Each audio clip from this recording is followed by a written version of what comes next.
adanya surat dari Hazrat Khalifatul Masih mengenai penunjukan saya yang banyak kelemahan ini sebagai Amir Nasional Jemaat Muslim Ahmadiyah Indonesia untuk periode 2025-2028.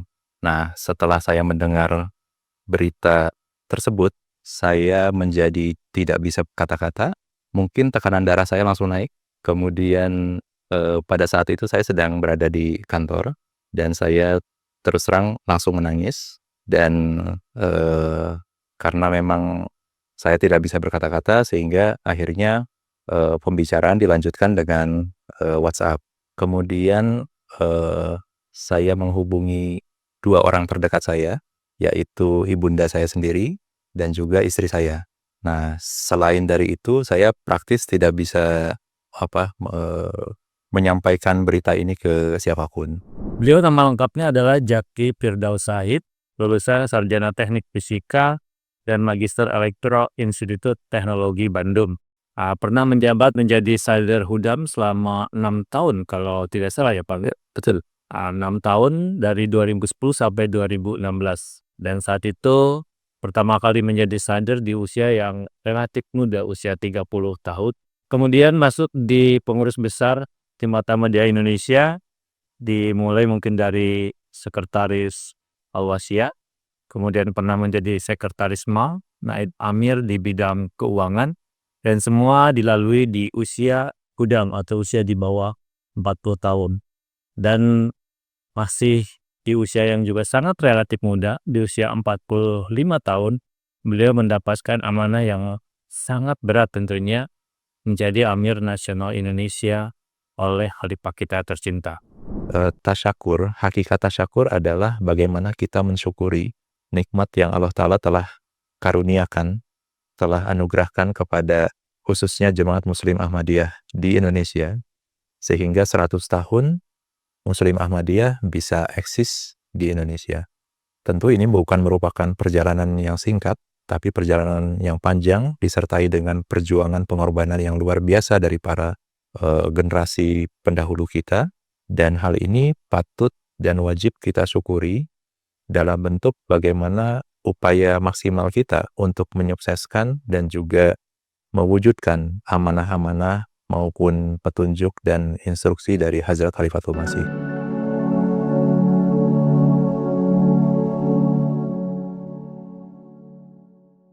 Assalamualaikum warahmatullahi wabarakatuh.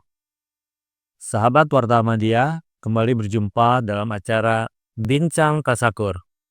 100 tahun Muslim Ahmadiyah di Indonesia, memancarkan Islam penuh cinta dan kedamaian.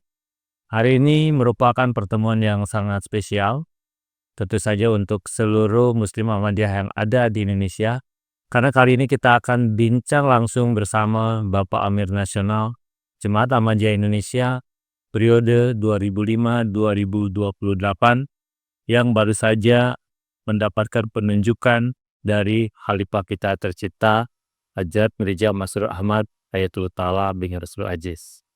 Untuk itu, kita terlebih dahulu akan sapa beliau dan kita akan kenalkan profil beliau kepada pemirsa semuanya. Assalamualaikum Pak Amir. Waalaikumsalam warahmatullahi wabarakatuh. Gimana, sehat-sehat? Gimana kabarnya? Alhamdulillah sehat. Gimana Kang Yandra? Sehat? Alhamdulillah. Dan tentu saja hari ini kita juga akan didampingi oleh salah seorang pemuda Ahmadiyah atau dikenal dengan Khudamul Ahmadiyah. Beliau adalah Sadr Khudamul Ahmadiyah sekaligus Ketua Badan Pelaksana Tasakur 100 tahun Muslim Ahmadiyah di Indonesia. Langsung kita sapa Bapak Anahdi Solihin atau lebih dikenal dengan Kang Aan. Assalamualaikum Kang Aan. Waalaikumsalam warahmatullahi wabarakatuh. Gimana, sehat-sehat? Alhamdulillah sehat. Walaupun kelihatannya capek sekali ya, Sangat melelahkan. menuju puncak tasakur. Betul sekali Pak Yandra. Tepat kali ini kita ada di 100 hari ya, menjelang puncak tasakur atau 100 tahun Muslim Ahmadiyah di Indonesia. Kita akan terlebih dahulu berbincang dengan Pak Amir.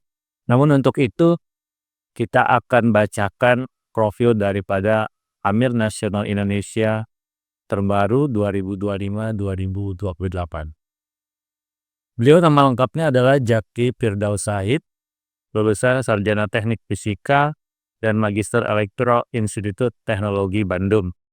Pernah menjabat menjadi Sadr Hudam selama 6 tahun kalau tidak salah ya Pak. Betul. 6 tahun dari 2010 sampai 2016. Dan saat itu pertama kali menjadi sadr di usia yang relatif muda, usia 30 tahun. Kemudian masuk di pengurus besar Tim Mata Media Indonesia, dimulai mungkin dari sekretaris Al-Wasya, kemudian pernah menjadi sekretaris MAL, naib amir di bidang keuangan, dan semua dilalui di usia hudam atau usia di bawah 40 tahun.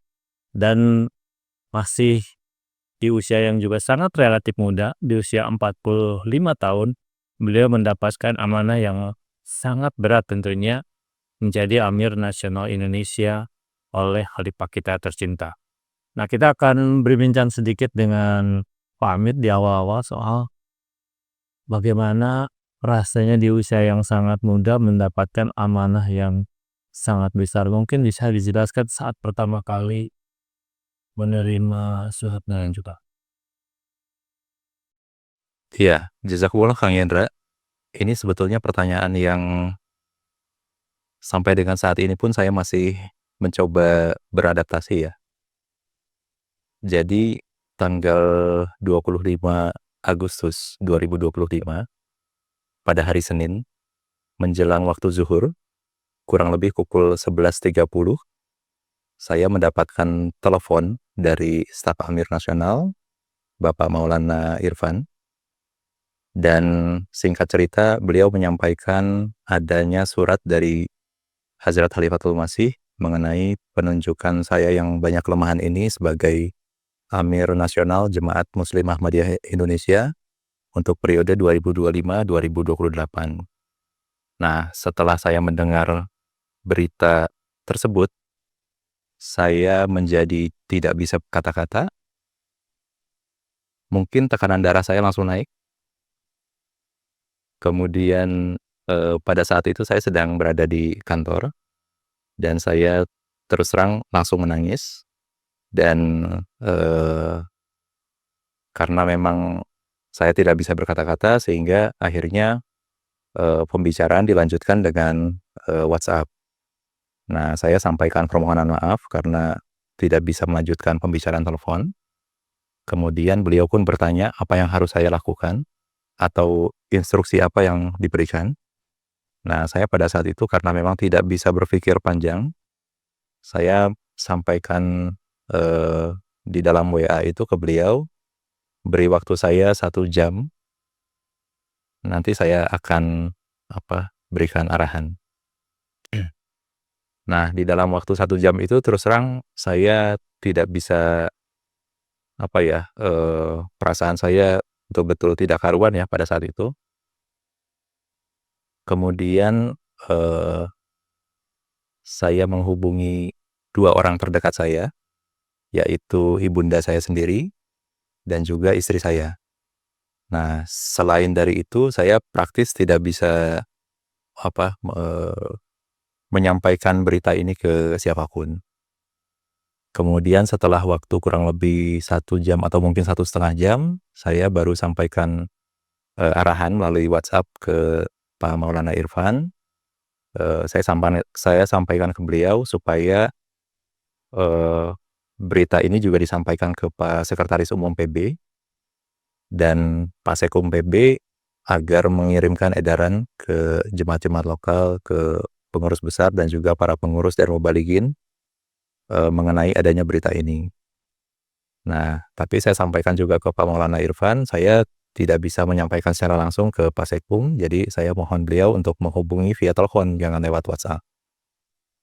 Ya, seperti itu sih. Setelah itu kemudian ada edaran dan setelah itu saya menerima cukup banyak WhatsApp dan telepon masuk juga cukup banyak ya, tetapi saya tidak bisa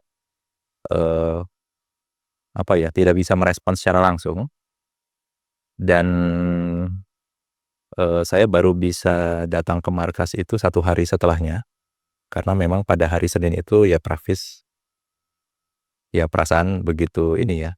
Dan sampai dengan saat ini pun saya masih beradaptasi sebetulnya. Karena ini semenjak penunjukan Amir, ya terus terang kehidupan saya menjadi berubah. Kemudian yang tadinya mungkin hanya 100% ya. Nah setelah ini ya jadwal acara, kegiatan, undangan dan lain sebagainya, termasuk surat penyurat yang harus saya respon, ya alhamdulillah jadi meningkat sangat tajam. Mohon doanya yang khas karena saya banyak kelemahan, banyak kekurangan. Insya Allah kita doakan sama-sama, Pak Amir. Jadi saat kita berbincang ini kan belum genap 1 bulan ya. Belum Berarti baru 3 minggu ya Bu? baru 3 minggu. Tapi mudah-mudahan nih kita bincang tasyakur ini sudah dalam proses terus beradaptasi untuk siapkan suksesnya tasyakur Indonesia. Insya Allah. Nah, di dalam surat penunjukan yang juga tentu beredar dan kemudian diedarkan kepada para pengurus, Khalifah menekankan soal kerendahan hati, menjauhkan diri dari ego, dan pengorbanan hakiki. Bagaimana Bapak menerjemahkan pesan itu ke dalam arah kebijakan jemaat Indonesia? Iya, memang semenjak saya menerima surat tersebut, saya secara berangsur ya, mulai mencoba menyadari dan juga mulai mentransformasi diri untuk lebih bijaksana lagi, termasuk juga untuk lebih mendedikasikan diri lagi untuk pengkhidmatan agama, dan juga melaksanakan atau mengamalkan apa-apa yang Huzur sampaikan secara tertulis ya, bahwa yang dijadikan referensi adalah nasihat beliau pada kesempatan Majelis Syuro Jemaat Ahmadiyah UK tahun 2025. Yang sekarang pada hari ini alhamdulillah kita sudah bisa melihat ceramah Huzur tersebut sudah dibukukan ya dalam bentuk buku, dan ini insya Allah ta'ala akan diedarkan juga ke pengurus-pengurus jemaat lokal supaya menjadi referensi dan juga pedoman bagi pengurus dalam bekerja. Nah, hari ini seperti tadi kita bahas bersama adalah 100 hari menjelang tasyakur yang akan dilaksanakan di puncaknya di bulan Desember. Apa saja mungkin bisa disampaikan kepada para pengurus dari seluruh Ahmadi yang ada di Indonesia, bentuk-bentuk acara yang kemudian akan menjadi bagian daripada rangkaian tasyakur itu sendiri, baik yang dilakukan di tingkat nasional ataupun di berbagai daerah di Indonesia? Iya, pertama sebetulnya penyelenggaraan tasyakur ini merupakan pekerjaan yang panjang dan sudah dilakukan sejak beberapa waktu yang lalu ya.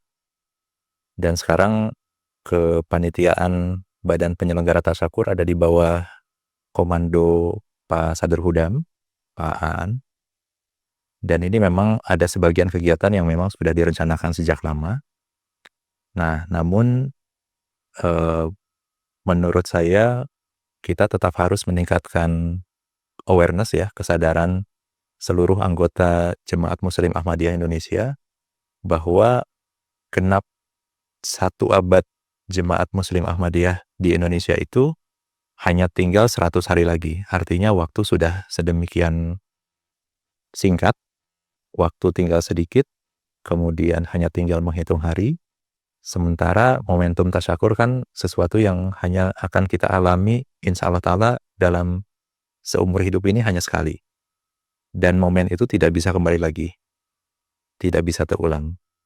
Nah, sehingga saya berpikir dalam momentum ini sudah waktunya kita semua untuk merapatkan barisan, kemudian hanya fokus kepada satu tujuan, yakni menyukseskan tasyakur, dan juga merubah mindset ya, merubah mindset dalam pengertian bahwa tasyakur, hakikat tasyakur adalah bagaimana kita mensyukuri nikmat yang Allah Ta'ala telah karuniakan, telah anugerahkan kepada khususnya Jemaat Muslim Ahmadiyah di Indonesia, sehingga 100 tahun Muslim Ahmadiyah bisa eksis di Indonesia.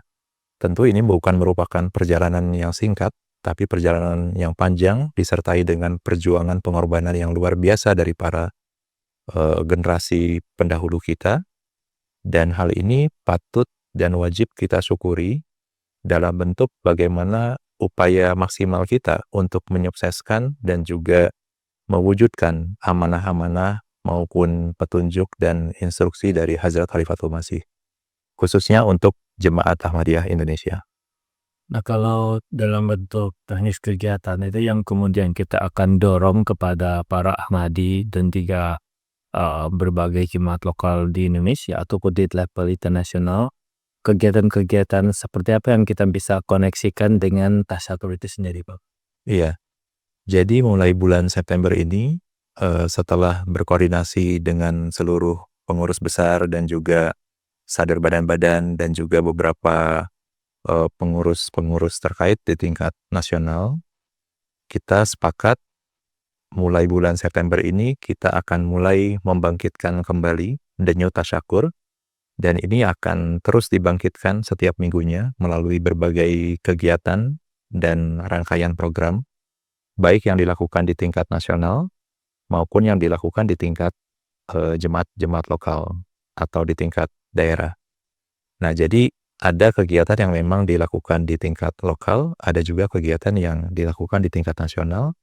Seperti misalkan pada bulan September ini diawali dengan peresmian Klinik Rahmat di Gunung Kidul, Yogyakarta oleh Humanity First Indonesia. Kemudian juga ada bakti sosial yang diselenggarakan oleh pengurus pusat Lajnah Himayah Indonesia yang sudah diliput cukup banyak media nasional.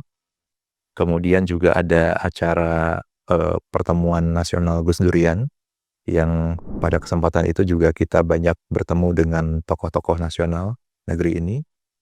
Kemudian juga di dalam bulan ini juga ada beberapa kegiatan-kegiatan yang memang kita rencanakan ya, seperti peresmian masjid dan peace center di Tasikmalaya, peresmian klinik di Cikuray,